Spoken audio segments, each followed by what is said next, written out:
धनतेरस पर भूल कर भी ना खरीदे बर्तन, ना सोना चांदी ना और कुछ। तो क्या खरीदना चाहिए धनतेरस के दिन? चलिए जान लेते हैं। जय Siya Ram, welcome back to my channel. इस साल 2025 में धनतेरस का त्यौहार 18 अक्टूबर शनिवार को मनाया जाएगा। धनतेरस के दिन खरीदारी का विशेष महत्व होता है, क्योंकि ऐसी मान्यता है कि इस दिन जो आप खरीदते हैं उसमें आपको बढ़ोतरी, वृद्धि और सुख समृद्धि मिलती रहती है। क्या खरीदना चाहिए? धनतेरस, सबसे पहले जानते हैं धनतेरस का मतलब क्या है। तो धनतेरस यानी धन। तो धन का मतलब यहाँ पर पैसे से बिल्कुल भी नहीं है। धन का मतलब यहाँ पर है आरोग्य से, क्योंकि आपने सुना होगा जो पहला सबसे बड़ा धन है वो आपकी निरोगी काया है। और जो भगवान धन्वंतरी की पूजा होती है धनतेरस के दिन, वो आरोग्य के देवता हैं।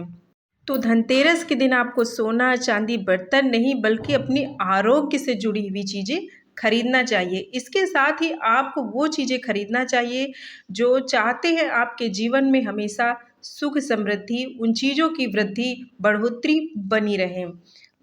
इसीलिए धनतेरस के दिन आप हमेशा सबसे पहले आरोग्य की चीज़ें, यानी जैसे कि हल्दी की गांठ, आपके किचन में ही सारी चीज़ें हैं, खड़े गरम मसाले, लौंग, काली मिर्च, इन सारी चीज़ों को, नीम की पत्तियां इत्यादि अवश्य खरीदें और इन सभी को पूजा में भी अवश्य शामिल करें। और भगवान धन्वंतरी से प्रार्थना करें कि आप सदैव आरोग्य रहें, क्योंकि जब आप आरोग्य रहेंगे, निरोगी रहेंगे, तभी आप अपने जीवन में सबसे ज़्यादा सुख रहेंगे, क्योंकि सबसे पहला जो धन है वो निरोगी काया है। लेकिन धीरे धीरे ये धन की बजाय, यानी इस जो निरोगी काया, इसकी बजाय लोगों ने इसे सोना चांदी बर्तन इत्यादि खरीदने का दिन बना लिया है। आप वो भी खरीदें, आप जो चाहे वो खरीद सकते हैं, लेकिन सर्वप्रथम आप अपने आरोग्य से जुड़ी हुई चीज़ें खरीदें। इसके साथ ही आप अनाज अवश्य खरीदें, क्योंकि जो आपकी जीवन की मूलभूत ज़रूरत है, अनाज अवश्य खरीदें। इसके साथ ही आप अपने विद्या से जुड़ी हुई जैसे कि कॉपी, पेंसिल, पेन इत्यादि ज़रूर खरीदें। साथ में आप अगर बर्तन खरीदते हैं तो कोशिश करें पीतल के बर्तन खरीदें, चाहे वो भोग लगाने एक छोटी कटोरी ही क्यों हो। साथ में आप जैसे प्रसाद है, यहाँ पर देख सकते हैं कितनी सारी चीज़ें मैंने ली है। यहाँ पर आप प्रसाद, खील, बतासे धनतेरस के दिन, भगवान गणेश की मूर्ति, दिया, नमक अवश्य खरीदें, झाड़ू, धनिया, माता लक्ष्मी को जो पूजा की सामग्री, कौड़ी इत्यादि खरीदी जाती है। सोना चांदी जिससे हो सकता है वो खरीदे। यहाँ पर देखिए मैंने कॉपी, पेंसिल सारी चीज़ें ली है। लेकिन सर्वप्रथम जो धनतेरस, यहाँ पर मैंने धनतेरस के साथ साथ दीपावली की भी जो जितनी भी सारी चीज़ें हैं वो सभी मैं आपको दिखा रही हूँ। ये कुछ चीज़ें अलग अलग दिन की खरीदी हुई हैं। लेकिन धनतेरस के दिन आपको आरोग्य से जुड़ी हुई चीज़ें, साथ में विद्या से, अनाज से, इन सारी चीज़ों से जुड़ी हुई चीज़ें अवश्य खरीदनी चाहिए। तो इस बात का आप हमेशा ध्यान रखें, सिर्फ बर्तन सोना चांदी ना खरीदें, ये सारी चीज़ें अवश्य खरीदें। और धनतेरस के दिन आप जब पूजा करें भगवान धन्वंतरी की, तो इन सारी चीज़ों को उन्हें समर्पित करें, ताकि आप सदैव, आप और आपका परिवार आरोग्य रहे। उस दिन आपको 13 दीपक जलाने चाहिए। साथ में यम का दिया भी आप उस दिन जला सकते हैं, या फिर नरक चतुर्दशी के दिन। यम का दिया कैसे जलाते हैं इसकी वीडियो मैंने दी रखी, तो वहाँ पर आप कुछ जाकर चेक कर सकते हैं, ताकि आप और आपका परिवार अकाल मृत्यु और दुर्घटनाओं से बचा रहे। तो धनतेरस का जो प्रायः पहले जो अर्थ हुआ करता था वो आपके आरोग्य से है, ना कि यहाँ पर सिर्फ ये बर्तन सोना चांदी से है। तो इन बातों का आप ध्यान रखें। सर्वप्रथम वो खरीदें, बाकी आप जो चाहे वो आप खरीद सकते हैं।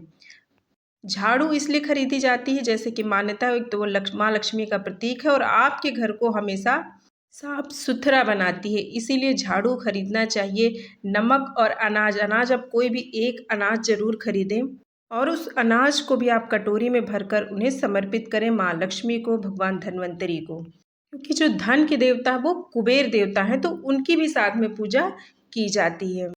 तो इस दिन आप सबसे पहले आरोग्य की चीज़ें, उसके बाद आप माता लक्ष्मी, गणेश जी की मूर्ति यहाँ पर देखिए, ये देखिए मैंने जो आप खड़े जिसमें कि दालचीनी, आप देखिए कि जितनी भी आयुर्वेद चीज़ें, वो सारी चीज़ें आपके किचन में ही रहती है। हमेशा इनका आयुर्वेदिक इलाजों में इन सभी चीज़ों का इस्तेमाल होता है।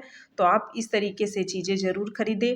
धनिया के बीज खरीदें, उन्हें समर्पित करें और उनके बाद आप उनको अपने गमले में या जो भी जगह हो वहाँ पर बो देना चाहिए। हल्दी की गांठ आपको अर्पित करनी चाहिए। हल्दी हमारे शरीर के लिए कितनी ज़रूरी होती है। आप काढ़ा वगैरह जब भी होता है तो लौंग, इलायची, दालचीनी सभी का प्रयोग आपके स्वास्थ्य के लिए होता है। तो इसीलिए ये चीज़ें खरीदी जाती हैं। इसके साथ ही माता लक्ष्मी के लिए कौड़ी, गोमती चक्र, कमलगट्टा इत्यादि चीज़ें खरीदें। और जब भी आप मूर्ति खरीदते हैं तो आप ये देखें, गणपति जी आपके दाहिने यानी जो आपका दाहिने हाथ हो उस हाथ पे होने चाहिए और उनकी सूंड भी दाहिने हाथ में हो। दीपक या पूजा पाठ में आपकी जितनी भी चीज़ें जो आज जितनी भी आप चीज़ें खरीदते हैं या जितनी भी सब अपने सामर्थ्य के अनुसार चीज़ खरीदारी करते हैं, तो आप इन सारी चीज़ों को अवश्य खरीदें। चाहे थोड़ा थोड़ा करके ही लाएं, थोड़ा थोड़ा, लेकिन आप लाएं अवश्य उस दिन। लक्ष्मी माता के चरण हैं, उनको खरीद कर लाएं। दीपावली के दिन आप उसे कुमकुम से ही अपने घर में चरण बनाएं। इनको आप कुछ जगह पर जहाँ धन वगैरह रखते हैं, पूजा पहले आप हर एक चीज़ को माता को समर्पित करें। उसके बाद आप अपने घर में जहाँ पर धन वगैरह रखते हैं वहाँ पर रख सकते हैं। दीपावली के दिन धन की पोटली बनाई जाती है, तो उन सारी चीज़ों को आपको पूजा करने के बाद उस जगह पर रख लेनी है। तो इस तरीके से आपको धनतेरस के दिन खरीदारी करनी है, शाम को पूजा करनी है, सारी चीज़ें अर्पित करनी है, 13 दिए जलाने हैं और यम का दिया निकालना है। तो ये सारी चीज़ें आपको धनतेरस के दिन करनी चाहिए। उम्मीद है जानकारी पसंद आई होगी। मिलते हैं नेक्स्ट वीडियो में, तब तक के लिए जय श्री राम।